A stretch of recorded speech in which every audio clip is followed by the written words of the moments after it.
This is what, these are three things that Knudsen said. If you properly train speed, your body will adapt to run faster. That's hard to argue with.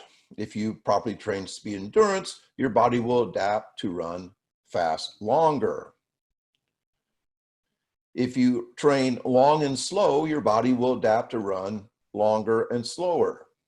These are just common sense things. And I think this goes back to what John was talking about. You have a choice. You know, what are you going to protect? What are you going to myelinate? What are you going to hardwire? And I think John would agree with all three of these things. Yeah? That's good. Okay. Unaccustomed stimuli. This is interesting. To improve speed, you must train faster than your current maximum speed. For those of you who say, now what? How can you run faster than your maximum speed? Well, we try to do that in every damn speed workout we have. We try to set a speed record. We don't always do that, but that is our intention. That is also why we love to run with the wind on windy days. We love that overspeed effect. We love to feel a speed. I think it was Chris Corfus, who was in the audience today, who said one time, it's really important to feel a speed that you've never felt before. So I totally agree with him on this. To run your race distance faster, you must train at paces faster than your current PR in that event. To me, this makes total sense. Now, it does not make sense to Clyde Hart. Clyde Hart, honest to God, never ran race pace in the 400 ever in practice. Ever. For people who say he was long to short, quantity to quality, I've gone through his stuff, unless his clinic handouts were lying to us, they never ran race pace ever.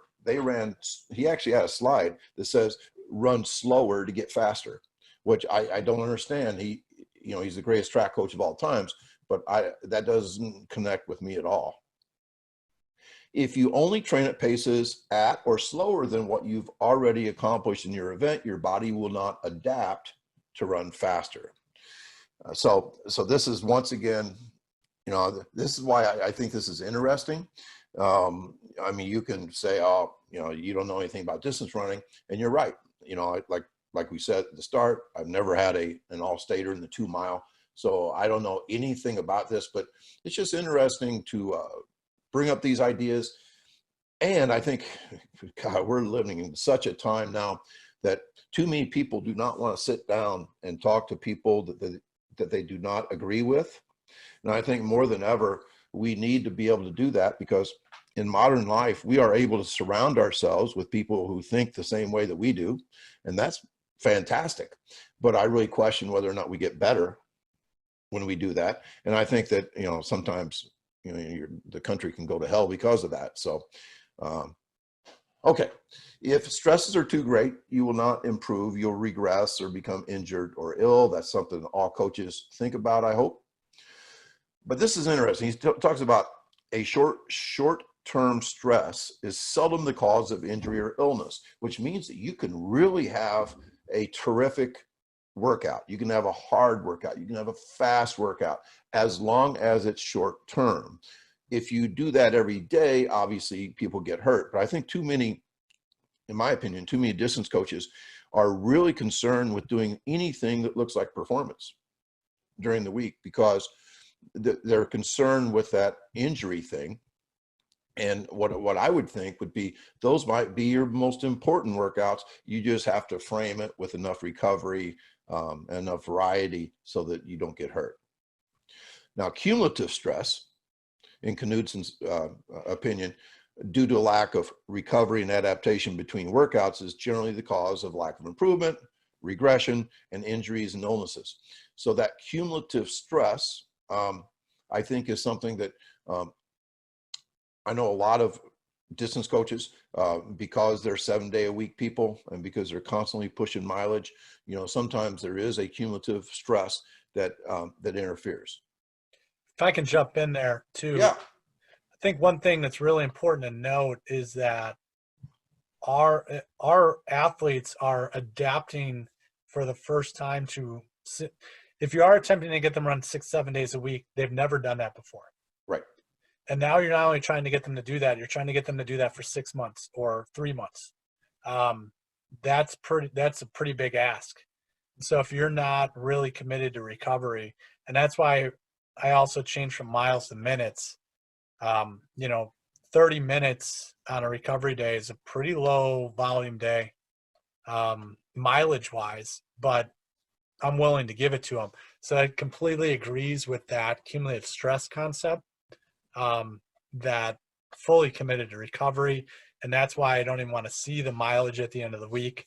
Because I don't want to feel bad about it if that's what was necessary. Right. I think you would agree, especially with your youngest runners, that you never want to burn the stake. Right. Speed creates endurance. Endurance does not create speed. Lyle did not say that. That's me. But I added it. So anyway, for example, this is Lyle's words. If your best 100-meter time is 15 seconds, you'll certainly not be able to maintain that pace for a 2-minute 800 meters. That means your ceiling is just way too low for you to ever run at that speed. But if you can run a 12-second 100 meters with proper training, you should be able to maintain a 15-second pace, and that's what we call speed reserve.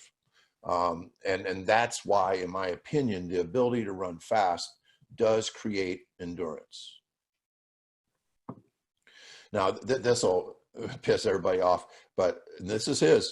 I would think, John, you would agree that this is traditional, this pyramid? Oh, yeah. Okay, This is the traditional pyramid, and this is his. This is the feed the cats approach. This is why my sprinters never do anything more than 5 seconds, ever, because we want to totally sell out towards the growth of speed and power, which takes forever. I say that speed grows like a tree. Speed grows slow.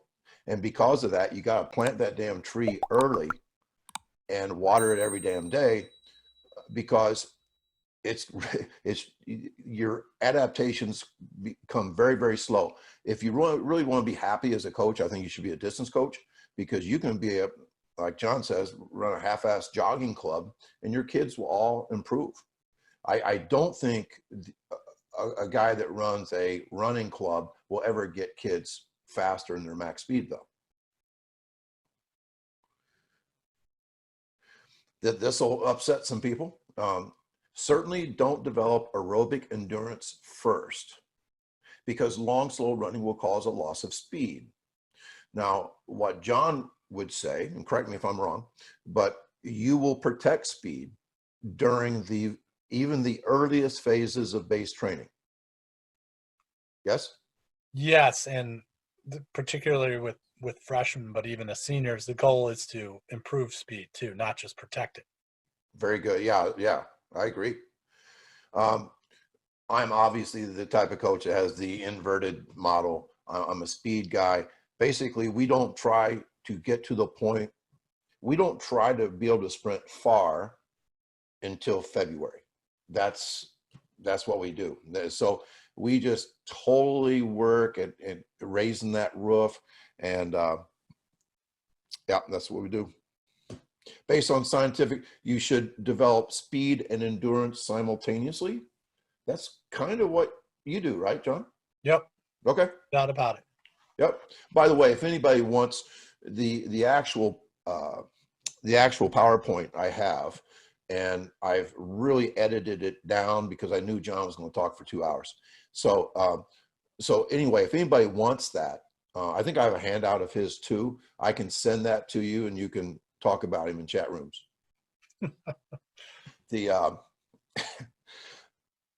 I put this on for John because I knew he loves percentages. Now, these percentages are not the exact same as I've seen before. Coming from most distance coaches, they'll be like, oh, the 400 meters is like 60% aerobic. That's been proven or something. I was kidding. John is not a fan. John, what you have anything to say about percentages?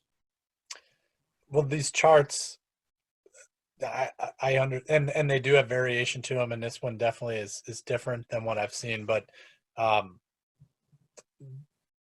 they, whether they're accurate or not, I think they do more damage than good, because the the typical translation is, this is the amount of training I need to do Yes.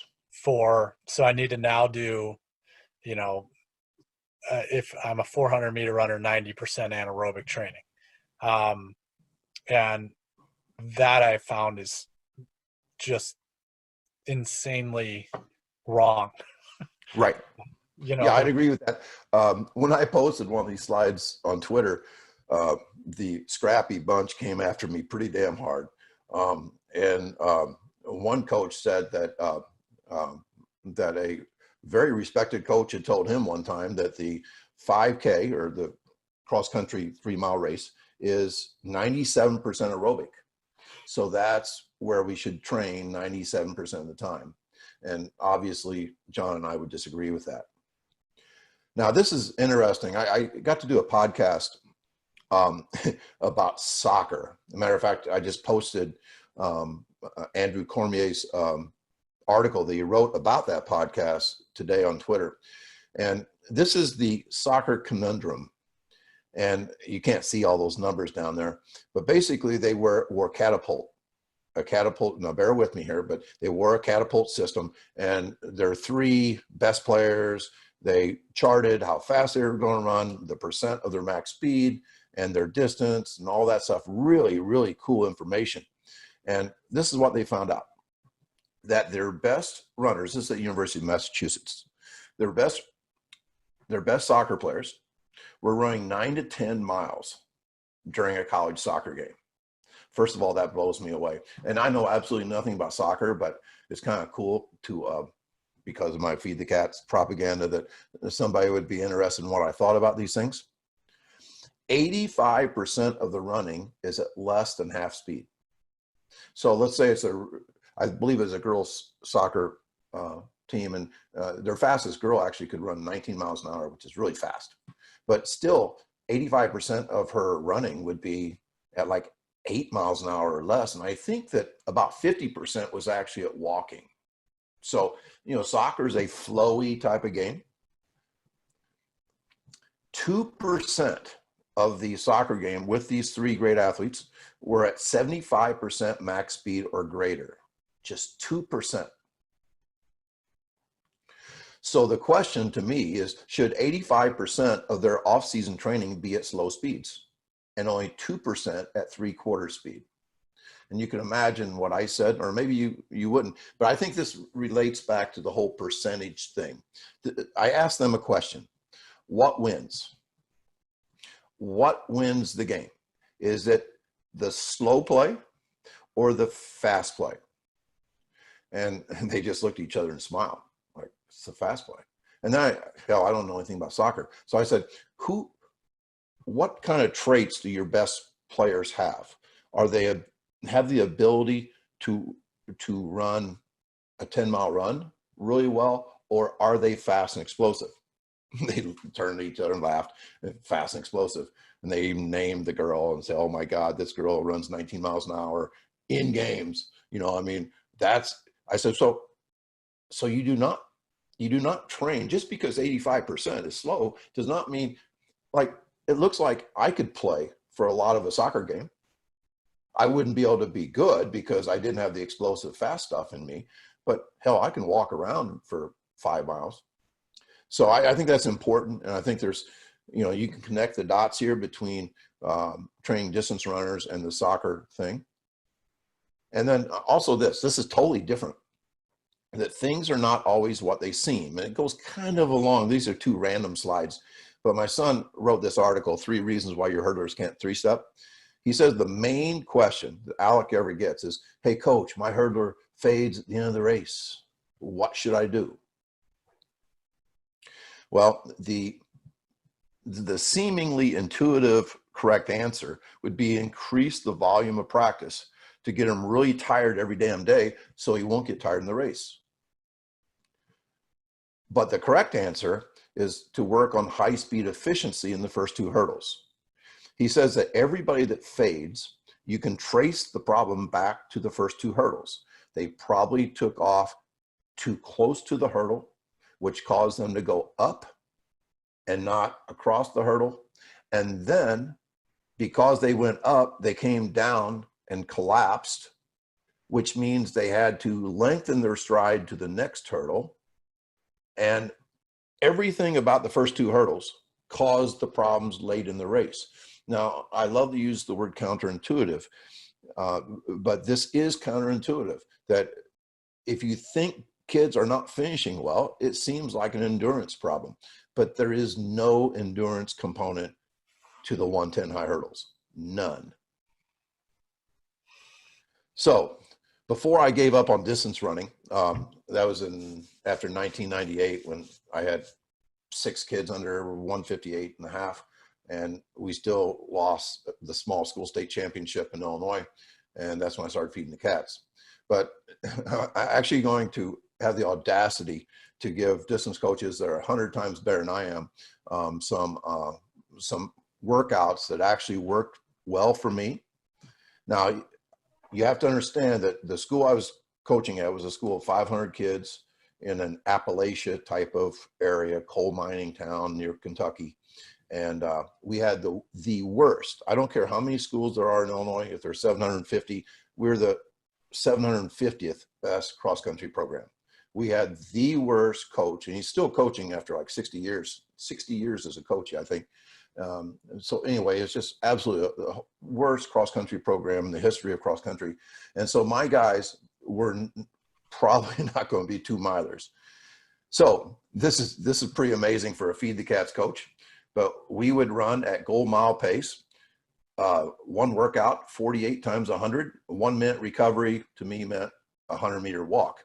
Now, I told the kids before we did these that I don't expect anybody to finish this. A little bit of reverse psychology. A lot of people really wanted to finish because of that. And anytime somebody said, "I'm done, coach," I'd have the rest of the group clap for him. Like, "Hey, great job." You know, not mocking him at all. But then we would progress 1 per week for 10 weeks. This is kind of embarrassing for me now because this is not a minimalist type of thing. But to me, I had to improve their aerobic capability. And as we've talked about, I still wanted to protect speed for these kids. Now, it doesn't sound like much. This is embarrassing, but we ran our 753 on May 2nd against small schools. We actually lapped every team in the race when we ran this 753. So we weren't up here in the suburbs getting to run against Sandburg and Lockport and all those type of teams. So this was a really good team for us who ran 753. And by the way, they ran 319 in the 4x4, same 4 guys at the end of the meet. So so this was pretty good. These were some of the crazy things we did. And I have no formal training. So all these things were just invented. We did Indian run 400s, but instead of having the first guy jog, like Michael Jordan talked about the other night, you know, when they did an Indian run, he said, "Hey, everybody just go real slow at the front." No, I would time the entire group, and the entire group had to have a respectable mile type pace going on. And the back guy had to sprint to the front. And the minimum, we'd have like 7 or 8 guys doing it. We had to have at least 1 sprint by each guy. Then we'd rest 3 minutes and do it again. This was one of our big ones. We'd run 20 hundreds in 20 minutes, 100 yards. And I would say go when my watch would hit the minute mark, and I would blow a whistle at 15. So they would try to get in the end zone by the time it was 15. It was a great way for me to train 30 or 40 guys, and it was a great way to get out of practice early. This is another one I invented. It's called the mystery run, where the guys would take off. I think good 800-meter runners have to get used to a 30-second 200 pace. And so I would blow a whistle at 15 seconds, and the group had to be at the 100-meter mark at 15 seconds. Now, if they just heard one whistle, they had to continue. And I would blow a whistle again at the 200 mark. And if they heard only one whistle, they had to continue that for another 100 at that same pace. And typically I would, if they heard a double whistle, then their repeat was over. Their run was over at that time. We would walk whatever we ran and we would go again. And I went all the way up to one time, I actually blew the single whistle on each 100 mark all the way to a 600 run, or a 600 meter run, where they ran a 600 in 90 seconds. And with that, I would actually sprint alongside of them and yell at them and go crazy and all that stuff. And they act like it was both awful and fun. And then John said something about the ability to run fast when you're fatigued. We used to do this all the time. Let's say we did 8 200s. You know, sets and reps are always arbitrary, but you know, let's say we did 8 200s and we'd say negative splits. So don't run your first one very fast. And what happened was, you know, they'd go out and run like a 38 on the first one. I said, well, that sucked, you know. But then they'd come back and run like a 35 and then a 33 and then a 31 and a 29. And, you know, I mean, these guys were all capable. I think they'd all break 25 on the last one. But the whole idea about running fast when you're tired is something that I always thought was important. But then I said, okay, I'm not going to coach distance guys anymore. I want to coach sprinters. And so we didn't do any of that stuff ever again. So we'll go to the second phase here. Good, I got time. We may even have time for questions here. Before you jump into that, one thing I forgot to add, which your last slide kind of reminded me of, when you're, and it's not quite exactly like an Indian run or whatever, there is a necessary skill for a distance runner, which is gear shifting. Oh, right. Oh, you mean you don't want your guys in a pace lock? Right. Good. So that sounds completely obvious, right? But one valuable thing that I found, a lot of, and I used to do this, and I still do this occasionally, but end of the workout, you know, you got an interval workout, traditional interval workout, and you want your kids to run fast to mimic the demands at the end of a cross country race. So you tack on a 300 meter interval, thinking that they'll have a 300 meter a 300 meter kick at the end of a race. What I would suggest is one option for you, and what we do all the time, is what I call transitions, which is similar to like kind of an Indian run type of approach, which is I'll assign a 300 or even a 400, and I segment it by hundreds. This could be on grass, it could be on a track, and each 100 is at a different pace. So the last 100 will obviously be at the fastest pace, called 400 meter race pace. The first 100 may be at their, call it lactate threshold pace or 3 mile pace, and they progressively get faster. I think there's got to be some transfer there in the skill of gear shifting while you're tired, rather than just say, go run a 300 fast. So kind of give them the skills of the mechanics of that gear shift. I've seen young 2-milers in track not pass anybody in an 8-lap race. Yes. I mean, they just get comfortable.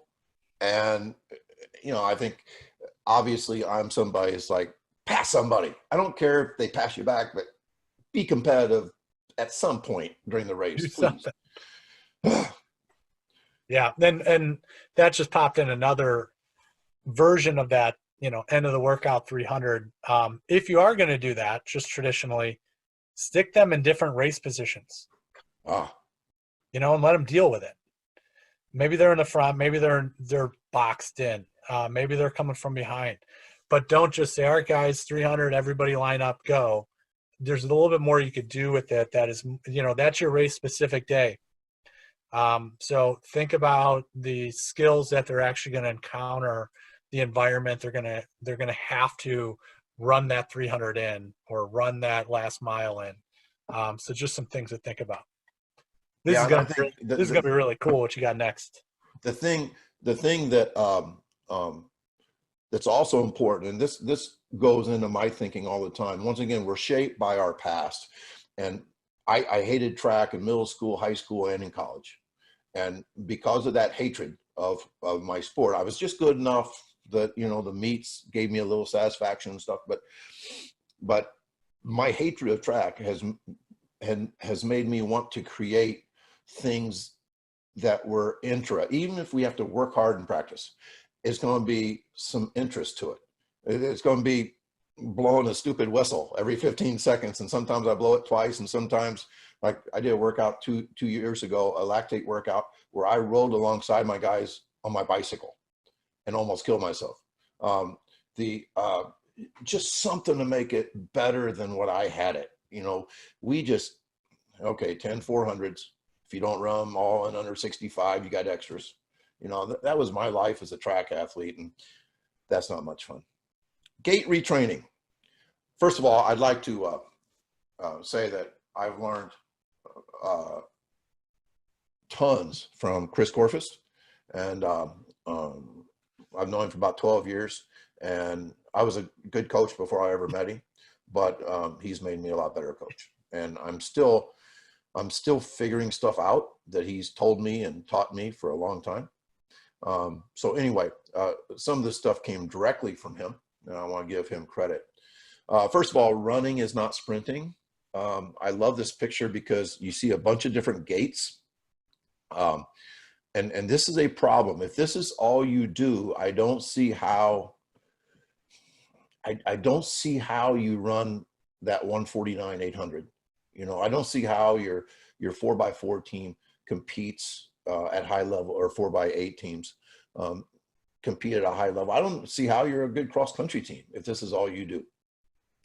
So let's fix that stuff. Now, I will have to say that aerobic running destroys sprint mechanics and confuses the CNS. And distance coaches hate me for this. And they say, oh, you put a bunch of plotters on there, guys that are running like a marathon or something. And you're right. And so, you know, I would never put a picture on there that proves something other than what I was trying to say. But I can also show you 1,500 meter runners, and these guys are all really, really good.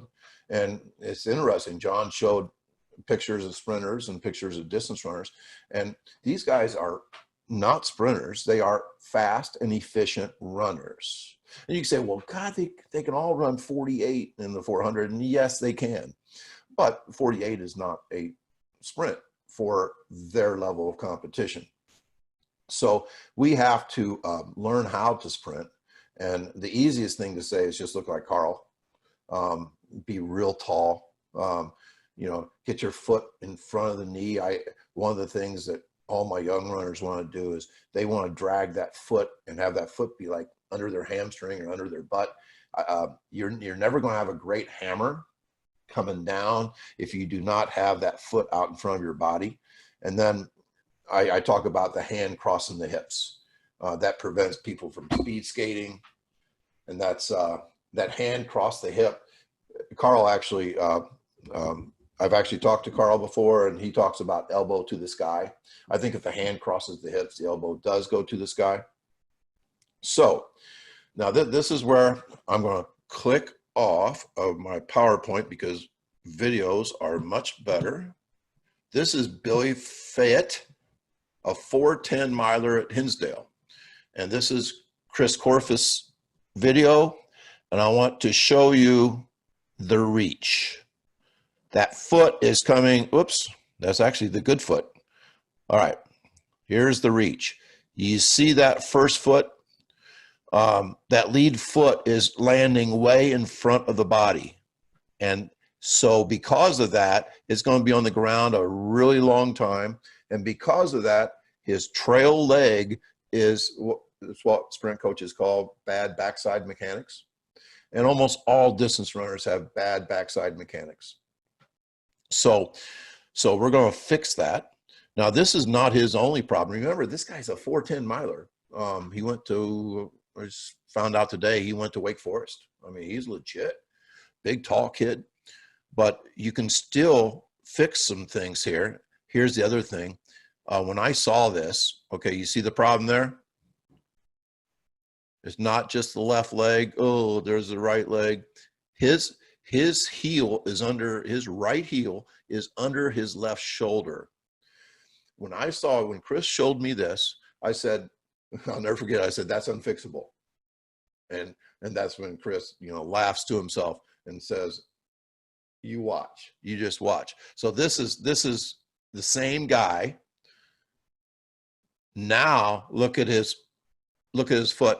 It's now underneath him, and check out his backside mechanics. His knee is now past the plant knee, which is what we want. So he has totally changed himself. And then let's look at it from the front. This gives me chills. Look at that. That is that big enough, John? Can you see it? Yep. Okay. Yeah, it's amazing. It is just absolutely amazing. And the ability, when you put both of those things together,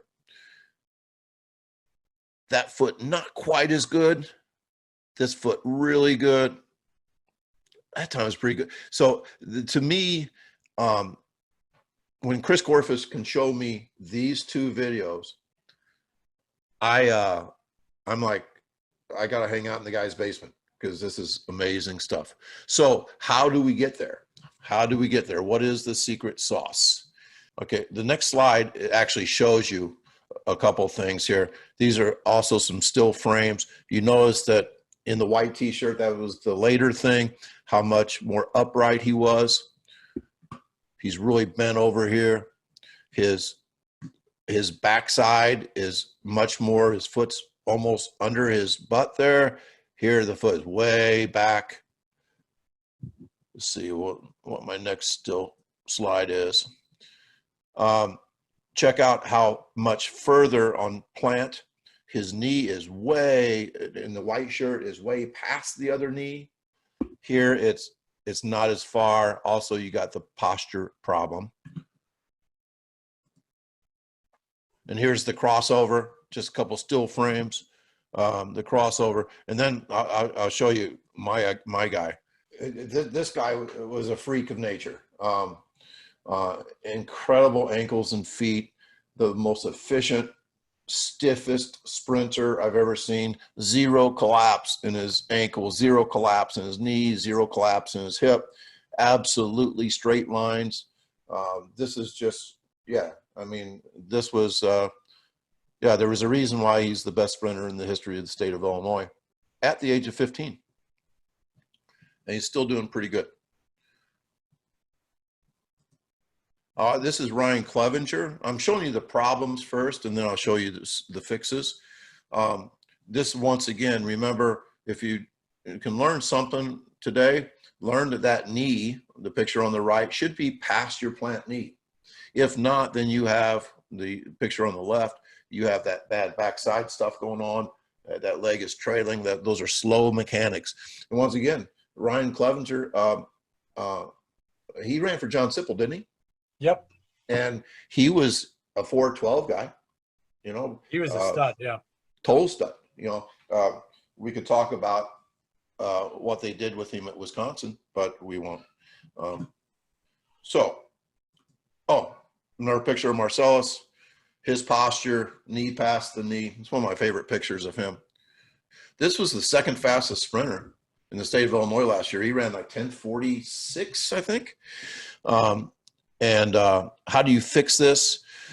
Okay, let's talk about, first of all, you cannot cue it away. You cannot yell, no more backside, you know, from the stands, because these guys are running with their reptilian brain anyway. You cannot cue a guy out of this. I believe what you have to do is fast march them. A good sprint with no backside mechanics looks just like a march. You know, we march every day to start our speed drills, but I would march them. You're trying to myelinate, hardwire, whatever you want to call it, the proper technique.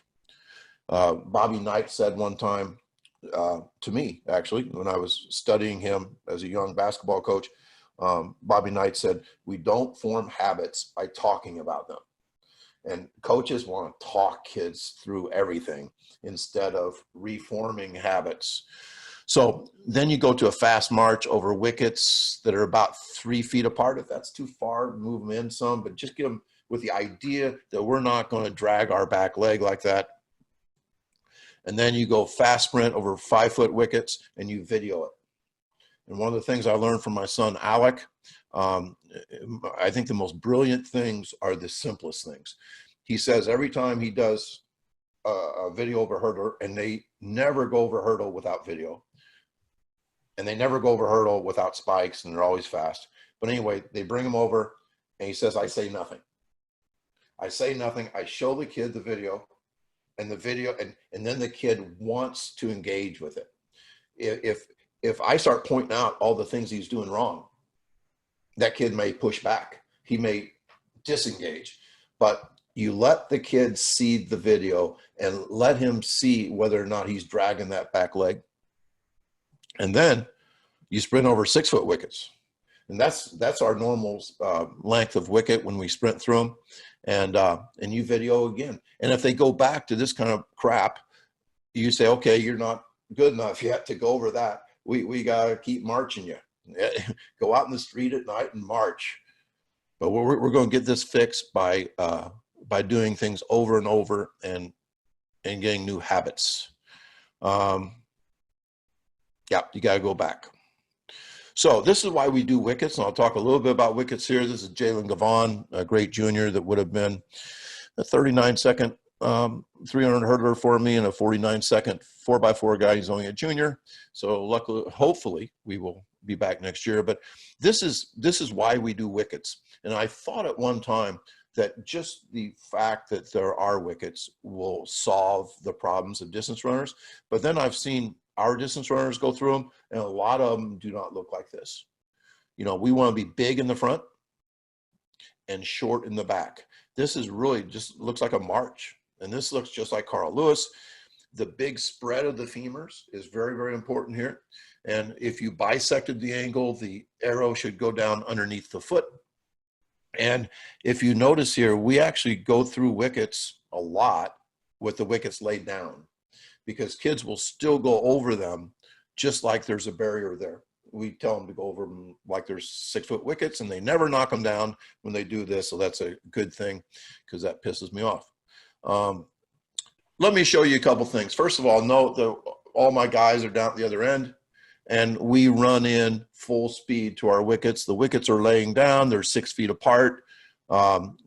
We are not accelerating through wickets. We are running at top speed, and this is the way they should look. You know, there, if you look at touchdown here, the knee is passed, getting big in the front every single time. The backside is never too bad. Not great there, but pretty good. But that's the way a sprinter runs through wickets. We are going to run in and then hands to the sky as high as they can go. But it's still a run in start, and they don't have their hands high until they get to there.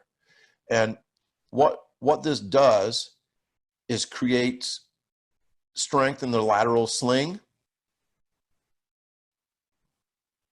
And one other thing, the only thing I would change, actually this is from Corfus, is that we should have these wickets on the line, not in the lane. And we want to be on the line so that they have a point of reference, so their brain can actually help them from crossing over. So you put these on the line, and you can also watch and see if they're actually going left and right of the line instead of being on the line. I've done that, and I've just had runners run on a line, and it drives them nuts. Does it? Yeah, well, yeah. I mean, because they're like, well, you know, this is hard, and I'm actually thinking when they first try it, it drives them nuts because they're normally just running, you know. But yeah, I think it's a great idea. Yeah, that hands up. Sometimes we go hands up for all of our speed drills. It's kind of interesting. Sometimes we bound with our hands up. Now we do other things with our arms and stuff, but the hands up thing is the best for that lateral sling work. Okay, the next thing is actually a Chris video, but I want to talk about this. This is a Swiss ball hip hike, and you can find this on YouTube, but I'll show you anyway. This is going to work on the glute med. Okay, if you see here, I don't know if you can see my cursor, but the glute med is next to his left hand, your right side of the screen, and it's going to work on this glute med, which is a really, really important muscle in sprinting that's often overlooked. And it keeps you, this is the key to changing that crossover kid. And you will see what I mean when we go through the video, but you will start by doing flat foot toe up, and you will have your foot straight, and then you'll point it inward, and then you'll point it outward. So you do 3 sets, and then you keep that toe up, and then you go ankle bent for 3 of them, 3 sets of 5 or whatever, and then you go in, or you go straight, then in, and then out. And then on the last one, you're going to recruit the big toe to synchronize with that hip hike, and that big toe glute combination is really what's going to give you the best results. Remember, this is a fixer of gait. And this is Chris in his basement. Get that stuff out of there. And so there's a Swiss ball. He has his left foot on the ground with his toes up, and his foot is straight right now. And he's going to hike that hip. I'm going slow. That's all it is. It goes from neutral to the hip that's against the ball is going to be a couple inches higher than the other waistband. Now you see how the foot down there, his left foot is flat on the ground and his toes are up off the ground. And then you'll see him, okay, that's toe out. Now it's toe in. Remember, if you want to see a good smooth video, just go to YouTube. Chris has a lot of great stuff on there. Now he's going to bend his ankle. So his knee and ankle is bent now. The foot is still flat, the toes up. He's going to hip hike. There it is. That's what a hip hike looks like. And then he's going to go, oh, he doesn't show this, but he's going to go foot out and then foot in. You know, he calls it like 12, 11, 1 o'clock. Yeah. And then the last one, he's going to go knee bent, and watch what he does with his, now he's going to come up on the big toe. That's going to be the big one. See how his heel comes up? Going to come off that big toe. That's the big hip hike. And this makes a lot of sense to me. Chris has always talked about the big toe, the big toe, the big toe. And this makes so much sense that the big toe in conjunction with a strong glute med will change a runner like Billy Fayette. Now, this is crazy stuff. I don't know how many of you are into RPR, but I've known it for 7 years maybe. And I always did it to my athletes at meets before performance. But the main reason why I never introduced it in a practice situation was because I had a chiropractor jumps coach who hated RPR because he was, I think he spent $10,000 to get certified in activation release technique, ART. And it just pissed him off that a hack like me could get, you know, good results from something that, something that was pretty easy. But now that he's gone, I'm all into it now. So there's Chris and Douglas Heel. It all started off being called Be Activated. Why RPR? I got this wrong as a coach forever. My dad was a coach for 47 years, and most coaches try to raise the adrenaline levels of their athletes. And that's the wrong thing to do, because fight, flight, or freeze is a state of fear, and none of us compete well in a state of fear. What we want is a calm and composed athlete. That is the performance state, And RPR and belly breathing allows you to get into that. I believe that my guys are faster because of RPR. We don't get injured. We have not had a true hamstring injury since RPR. We have had brain shutdown hamstring things where it's non-injury. It's just, and by the way, RPR is really good at interrupting that brain shutdown hamstring problem. And then Marcellus last year had 3 episodes of a crampy situation with his hamstring that was very, very weird. And we never knew why it was happening, but it would be one of those things where we'd think, oh, gee, he just pulled a hamstring. And then, 20 minutes later, he was like 100%. Coach, I don't feel anything. I'm fine. So it's just a weird, I'm sure it was a brain thing, but we never got, RPR always made him feel better and maybe got him back on the track quicker. But we've never had a torn hamstring since we started doing RPR. And then that other thing is that declutter the brain, that performance state, I think is just huge. I mean, every 4x4 guy should always have RPR done on them before the 4x4 because they will be in a performance state instead of a state of fear. I'm going to teach you zone 1 activation today in a period of about 10 minutes. The psoas is really, really important stuff.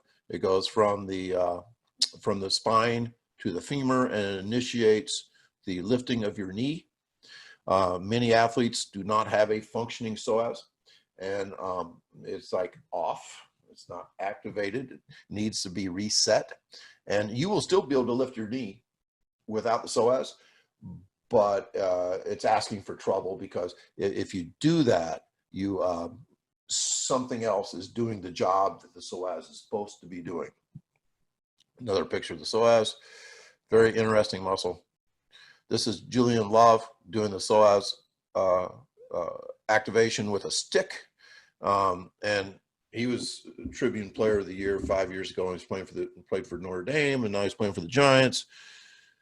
But the first thing we're going to do, and this is how I incorporated. My son Quinn did it for his football team at Andrew, and they had one starter miss 1 game in a 10-game season. That may be anecdotal, but everything's anecdotal. There is no science that is, we don't wait on science.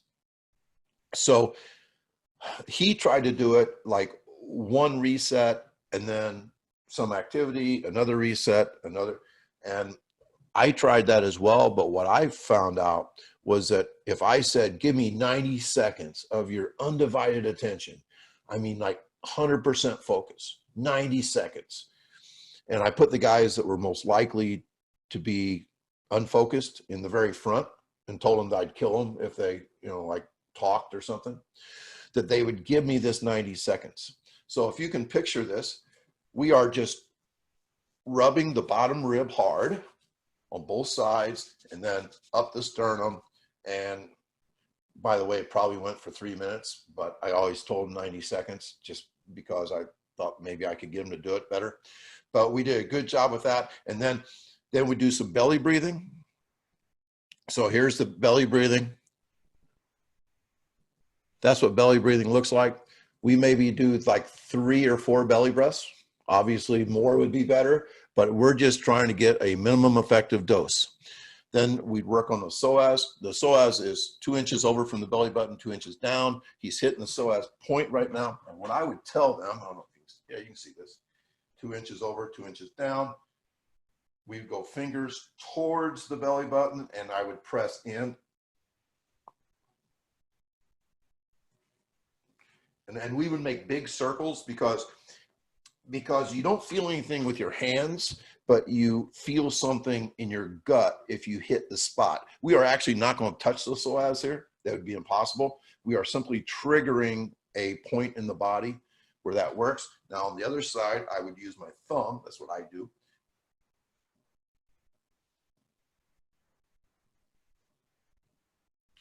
And, we'd like to go about 20 seconds, but you can't really do that if you're going a 90-second deal. So, we'd go like 10 seconds. I'd be doing it right along with them. And then like, okay, 1 really good belly breath.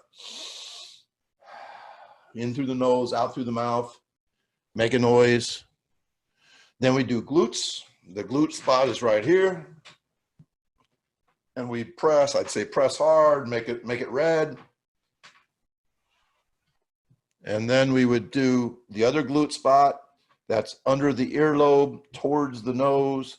And this hurts probably the worst, but I'd say make it hurt. And remember, I'm doing right along with them. That glute spot, by the way, the pain that's caused by this is temporary, it goes away. As soon as I stop pressing, it doesn't hurt anymore. And then we do 4 more spots. The 4 spots that we would do, actually we did not do the lats, but Chris told me we should. So there is a hole, there's like a bump right here, and there's a hole in the ribs. And so you press right there, that 10 seconds or so.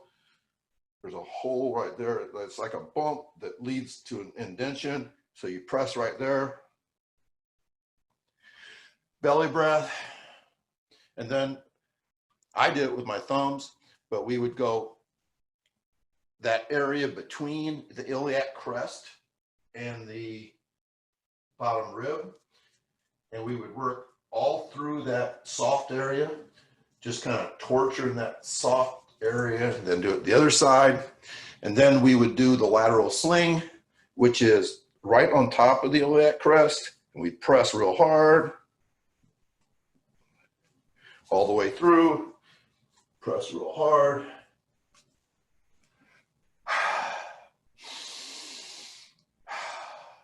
Better than I felt all day.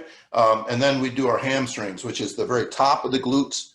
Do it with your thumb, press as hard as you can press. And then down the triangular like sacrum, on the very edge of the sacrum, both sides, belly breath, done. Now, like I said, I'd say there was a 10-second thing, or 90-second, I'm sorry. But it may have been 4 minutes, but it's that bait and switch thing. You get them to shut up and pay attention, and nothing works unless it's sold. For the first time this year, I sold it to my entire team. I basically gave them a 35-minute presentation that had just a shit ton of anecdotal stuff. NFL guys that were doing it. Clemson did it the year they won the national championship. I mean, there's just so many miraculous things. My 4x1 broke the state record. I don't think they were that good, but I think that they were in a real state of performance. We don't get hurt, and I think all those things. Obviously, I put it in with gait fixes because this stuff does fix gait. And if you want to know more about it, obviously everything's shut down with COVID right now, but the online RPR course is actually very good. And the great thing about that is that when you walk away from an in-person course, sometimes you forget some stuff.